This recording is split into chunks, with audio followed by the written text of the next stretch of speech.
Hi, we're Chris, Mao, Caroline, Jasmin, and we're Family Detour. We left our home in Maryland to go on a North American epic adventure to see our beautiful parks, meet fascinating people, and explore interesting places. Thanks for coming along.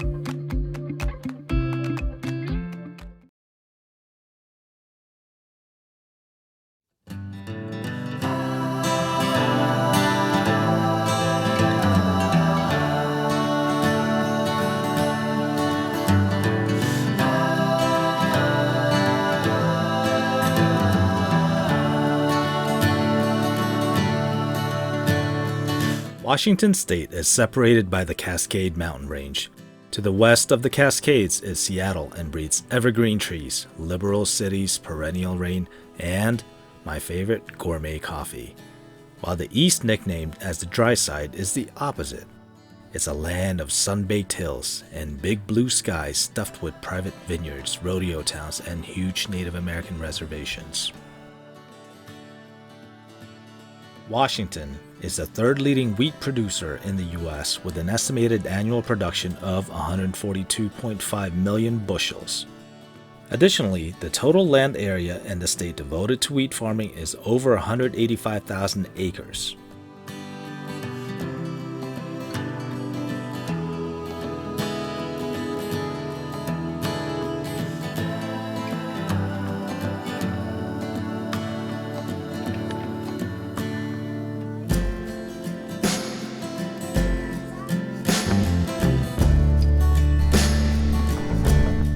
Hi guys, so we stayed at a great harvest house last night here in northern Washington State. It actually looks like we're still in Montana.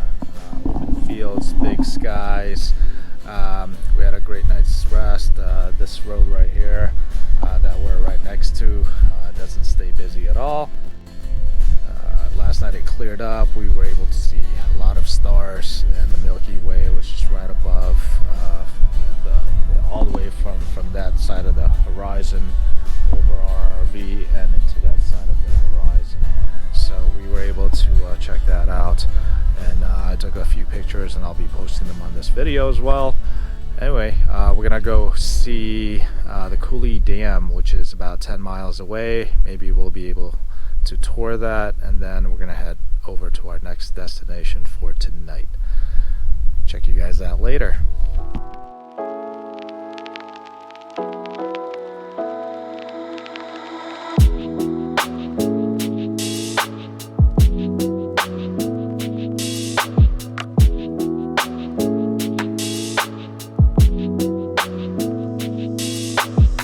Wheat and barley are the primary grain crops grown in Washington. For decades, Washington farmers have worked the land and its soil to produce some of the highest quality grains in the world. Known throughout the globe as the home of soft white and club wheat production, Washington farmers also raise superb hard red winter and spring wheats. Barley is also a top choice among some farmers. There are roughly 4,067 active wheat and barley farmers in Washington State, and nearly all wheat farms in the state are owned and operated by families. There are more than 11,133 jobs tied to wheat and barley farming in Washington.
The Grand Coulee Dam on the Columbia River west of Spokane, Washington, is one of the largest structures ever built by mankind, a mass of concrete standing 550 feet high and 5,223 feet long, or just shy of a mile.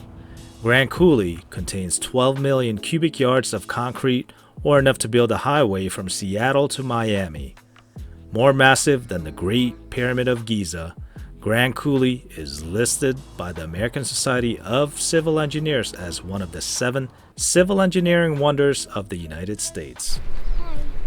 So we just got to where are we, girls? The Grand Coulee Dam. And we're gonna take a tour. There are many activities to do when visiting Grand Coulee. They have the visitor center where we spent most of our time learning about the dam's history, how it was built, and what it powers. Grand Coulee Dam has several hands-on exhibits at the visitor center. The exhibits interpret Grand Coulee's role as one of the main irrigation, flood control, and hydroelectric dams on the Columbia River. Hey, we're building electricity now. Alright. Got the water coming from the hose. Powers that turbine. And it powers this wheel, it powers that wheel, and then it puts electricity over through here. And then it lights up the LED strip light. Isn't that cool, Jeff? A concrete gravity dam, Grand Coulee took 8 years to build, starting in 1933. The construction employed thousands of men during the Great Depression and, when completed in 1942, provided the enormous electrical power necessary to make aluminum, so essential for World War II production of planes and ships. During its construction, more than 5,500 men were employed placing concrete.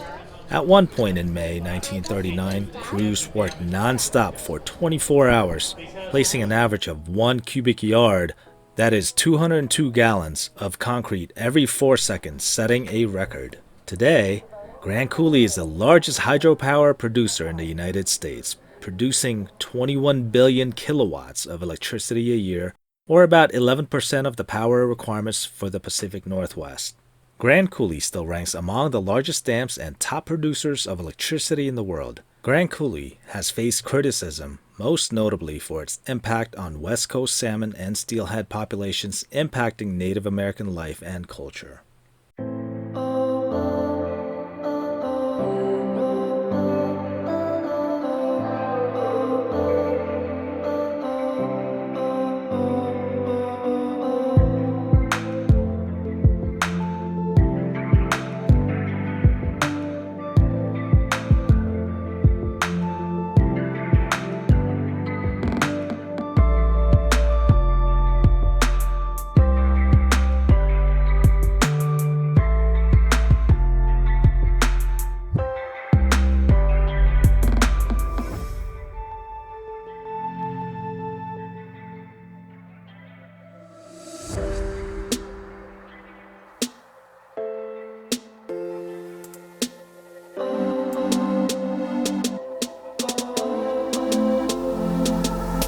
We stayed at the Bridgeport RV Park in Bridgeport, Washington, just to the west of the Chief Joseph Dam.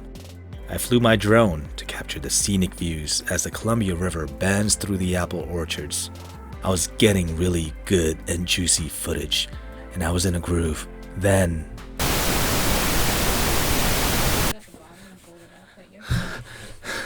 hey guys, I think I lost my drone.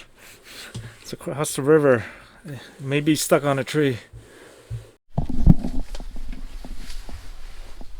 I was flying my drone along the riverbank here, and I was flying it on the other side of the river, and you know, I was flying it for a good amount, probably about 10-15 minutes. I still had about 46% left on the battery, and then something happened. It clipped a tree, and then it got stuck on the tree. And guess what?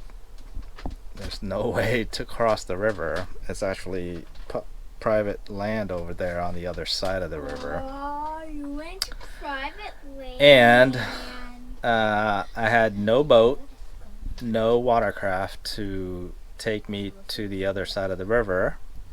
You can't go on the other side of the river on that land and actually retrieve it.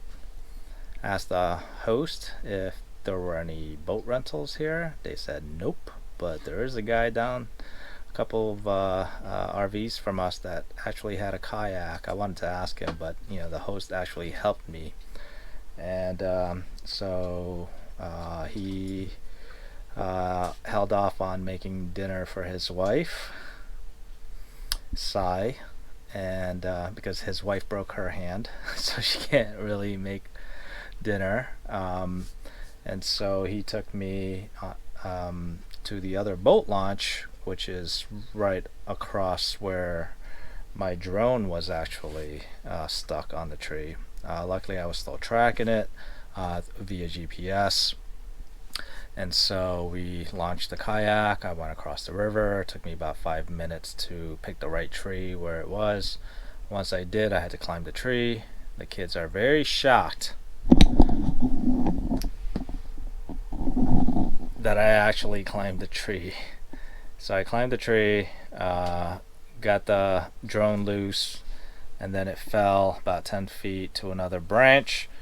At that point, I went down the tree, grabbed the paddle, shook it off, and then it fell. So I wasn't able to catch it, but seems to be okay. It landed on some rocks. It landed on some lower branches first, so it kind of caught the fall a little bit, and so everything seems to be working fine on it. It did take some propeller damages, so I got to replace a couple of these propellers.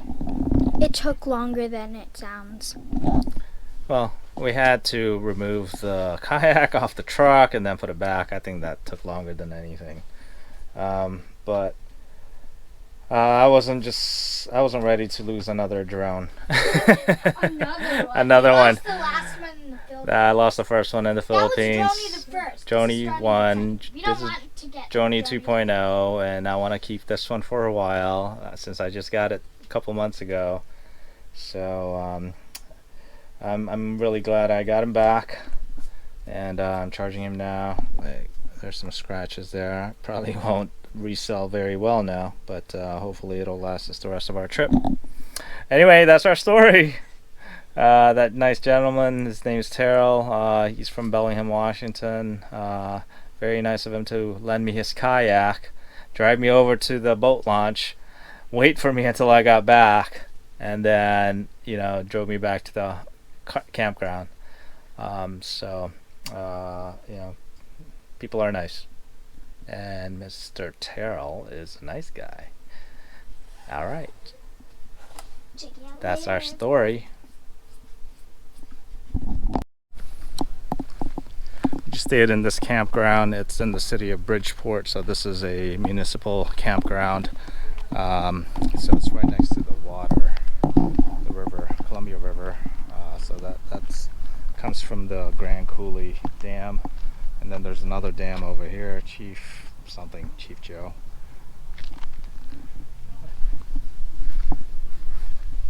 And if you're following my story, I had to kayak down there. My drone got stuck over there. Anyway, this is a full hookup campground. There aren't too many sites. 1, 2, 3, 5, 6, probably 12 sites here, and then there are another probably 4 to 6 on the other side, further down the street. These are full hookup, and they are $30 a night, $33 with tax, but they're very well done, and if you can get a site by the water, even better, like we did.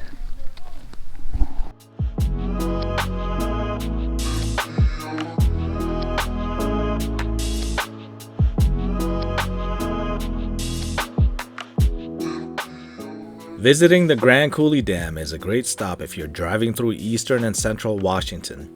The Visitor Center provided plenty of learning opportunities. We learned about how this dam powers our western cities and about the brilliant engineering that goes into building this dam. Next stop, North Cascades National Park.